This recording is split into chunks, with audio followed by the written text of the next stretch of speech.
Hozir o'zi yangi shu ishni yuzayotgan ukalarimizga nasihat qilib chiqdim-da.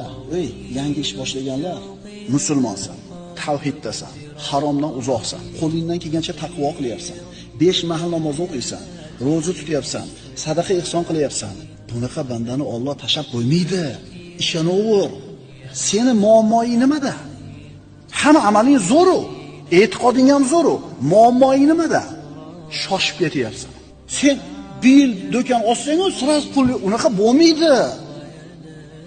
O'sha katta savdogar, ancha ishini yo'lga qo'yib qo'ygan biznesmenlarni qaraganda necha yilda yetib keldi shu yerga. Sen ishonching komil bo'lsin, birodar. Sen mo'minsan, taqvodasan, halolsan, xayr ihsoning bor. Ota-onangni duosini olyapsan, xalqqa xizmat qilib duo olyapsan. Sening ishing yaxshi bo'ladi, ishon. Faqat mehnat qil, sabr qil, kut, shoshilma. Hozirgi avlodda ayni shu narsa yo'q. Nima yo'q? Sabr yo'q, kutish yo'q. Hamma narsa bo'lish kerak va birdaniga